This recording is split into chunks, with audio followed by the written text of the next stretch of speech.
You're listening to Civic Media. You can tune into any of our live shows on any radio station across the state with the Civic Media app. Find us in your phone's app store and listen anytime, anywhere. This is your WGBW Daily News Roundup for the Talk of Green Bay, 97.9 FM and 1590 AM. For 97.9 WGBW News, I'm Lisa Hale.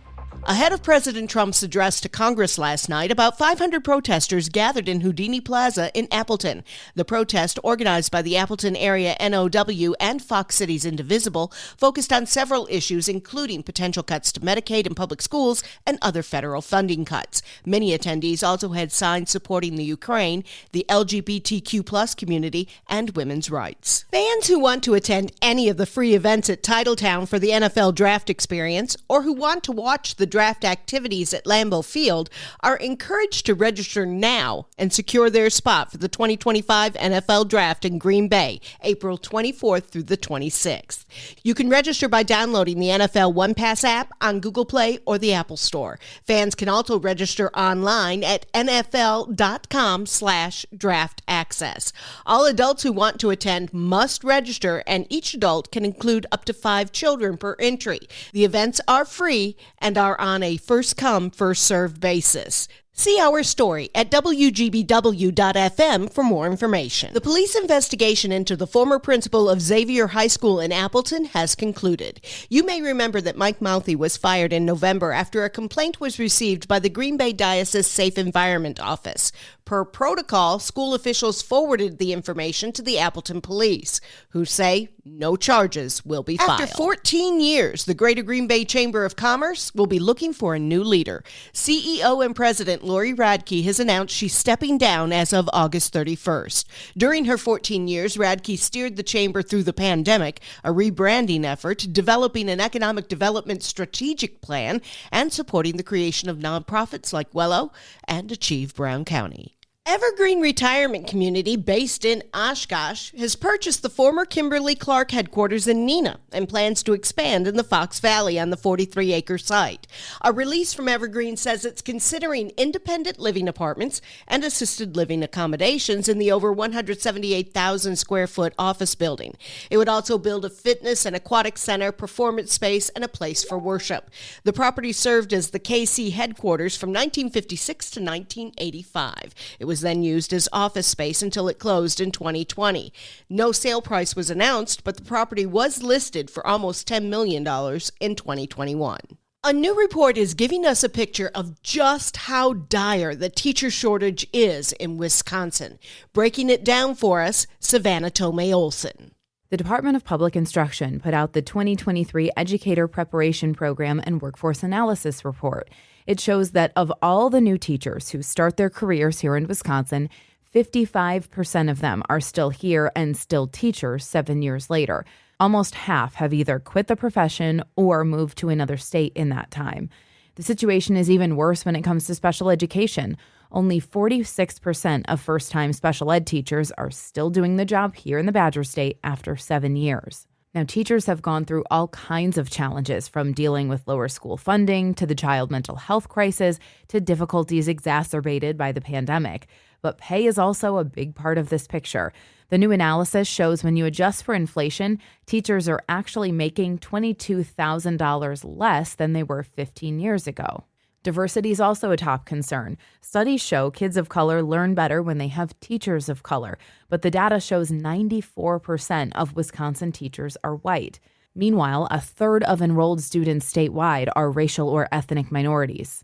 They'd need a 27% rise in teachers of color to accurately represent the state's students. Now, State Superintendent Jill Underly says the DPI has programs to address some of these problems, but they need more resources.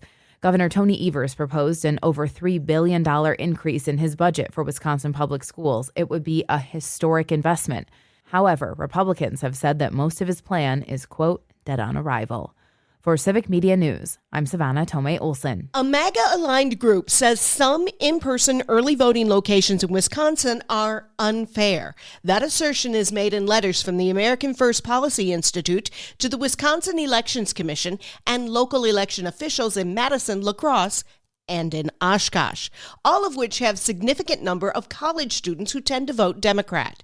AFPI claims sites located near college campuses violate state law and amount to something called early voting poll location gerrymandering.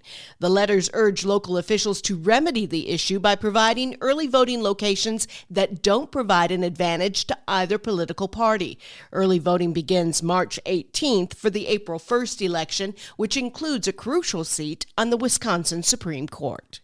Senator Ron Johnson spoke with Wisconsin constituents during a virtual town hall meeting last week. Here's Melissa Kay with the story. Senator Johnson answered a question about President Trump pardoning all January 6th offenders, even those with criminal backgrounds. In the end, I think Trump just got frustrated with all the detail, and he finally said, just pardon them all. Johnson said he thought there was a miscarriage of justice in some cases. Again, you take a look at all of it. In the end, I didn't have a real problem with what President Trump done. He did, even though I probably would have done it differently. Those President Trump pardoned included people who took part in January 6th, but also had records for rape, sexual abuse of a minor, manslaughter, and other charges. Daylight saving time starts this weekend as we spring forward and set clocks ahead 1 hour. That means extra light in the evening, but it also means losing an hour of sleep. Children and teens are especially prone to the health impacts of getting less sleep, according to Dr. Casey Frymiller, a pediatrician with UW Health Kids. Sleep is so important for children because it helps them learn in school, manage their emotions, and have faster response times. Frymiller suggests families plan ahead this week by adjusting bedtime in 15-minute increments a few days before the time changes. I'm Lisa Hale, 97.9 WGBW News. For news anytime, log on to WGBW.FM. The Bucks with a win in Atlanta. Hi, I'm Mike Clemens with sports. The Bucks beat the Hawks 127-121. Atlanta had the lead midway through the game. Doc Rivers asked about what he didn't like about the Bucks defense in the first half. I just thought they got in transition early. They made 2 or 3 threes off our missed layups. So second half, I thought we were way better. First half, I didn't think. We showed a video at halftime where first 3 steps we were jogging, they were running by us. Second half, we didn't do that, and we took that away from them. College hoops. It's the Badgers at Minnesota tonight in the border battle. Marquette on the road at UConn. The Packers re-signing their free agents. First, it was linebacker Isaiah McDuffie. Now, kicker Brandon McManus gets a 3-year deal worth $15 million, $5 million guaranteed. I'm happy that it's in the past now. I was hoping and working hard for another opportunity. I'm extremely grateful for the Green Bay Packers for giving me that next chance to come back out here and play the game I love. That's kicker Brandon McManus with Sports. I'm Mike Clemens.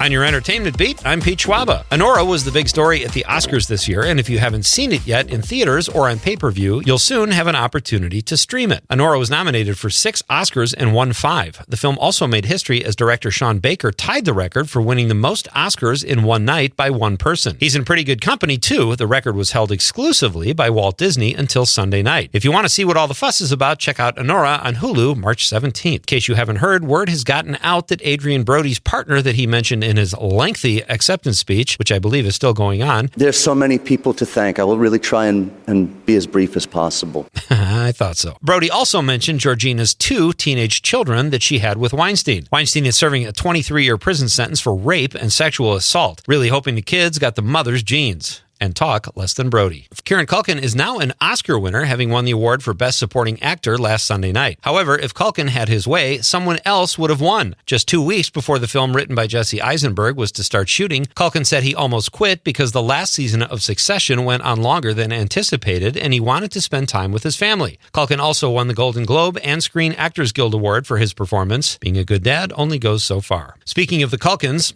Kieran Culkin has come a long way from playing Fuller McAllister in Home Alone alongside his brother Macaulay. Macaulay attended after-parties with his wife Brenda and said he knew his younger brother was going to win because of where they sat him in proximity to the stage. The older Culkin was asked if he would see his brother later that night, and his response was, "I'm not sure. He's a busy guy." He's now Academy Award-winning actor Kieran Culkin. A complete unknown drew a complete goose egg at the Oscars despite 8 Academy Award nominations. To make matters worse, according to The Hollywood Reporter, the subject of the Bob Dylan biopic, also known as Bob Dylan, was invited to both present and perform at the ceremony, but declined on both fronts. Mick Jagger ended up presenting in his place. At the beginning of the show, host Conan O'Brien joked that Timothée Chalamet learned how to sing so well in preparation for playing Bob Dylan, he almost didn't get the role. Tabloids love their clickbait. After finding out that Mikey Madison won the Oscar for Best Actress as Nora, tabloids made a big stink that Demi Moore gritted her teeth and seemed upset. A closer look at the situation by a lip reader revealed Moore turned to the person next to her and said, "Nice." One clickbait tabloid in particular said later in its article that Moore was very happy for Madison. Now that's journalism. For more showbiz fun, tune into Nightlight with me, Pete Schwaba, weeknights from 6 to 8 p.m. on the Civic Media Radio Network.